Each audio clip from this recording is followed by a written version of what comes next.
더불어민주당은 윤석열 대통령에 대한 탄핵소추안 표결을 오는 14일 다시 추진하기로 했습니다. 이번 표결이 무산되더라도 민주당은 앞으로 매주 탄핵소추안 표결을 시도하겠다는 계획입니다. 이와 함께 이번 비상계엄 사태와 관련해 대통령이 거부권을 행사할 수 없는 상설특검과 일반특검, 국정조사도 함께 추진할 방침입니다. 노진호 기자입니다.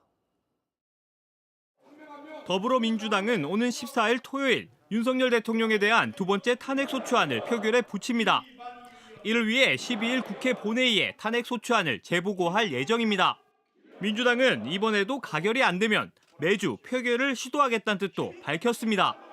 아마 이번에 표결이 완료가 되면 좋겠고요. 그렇지 않으면 거의 비슷한 일정으로 목요일 보고 토요일 표결로 갈 겁니다.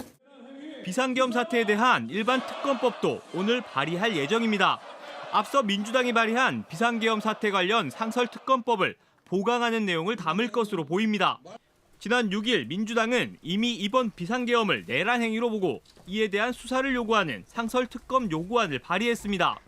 상설특검은 대통령의 거부권 행사 대상이 아닙니다. 추후 국정조사도 추진하겠다는 방침입니다. 이렇게 되면 민주당은 비상계엄 사태와 관련해 일반 특검과 상설 특검에 더해 국정조사까지 모두 추진하는 셈입니다. 한편 민주당은 윤 대통령에 대한 탄핵 없인 감액 예산안 협의도 없다는 입장입니다.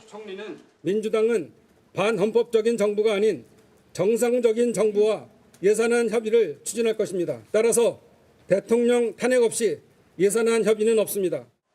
여기서 더 나아가 기존 내년도 감액 예산안에서 7천억 원을 추가로 삭감, 총 4조 8천억 원을 감액한 예산안을 오는 10일 처리하겠다는 계획입니다.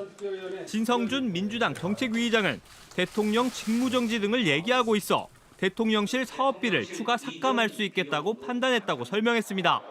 JTBC 노진호입니다. 아침엔 앵커 정재우입니다. 지금 이 기사 가장 먼저 매일 아침 7시 반에 보실 수 있습니다.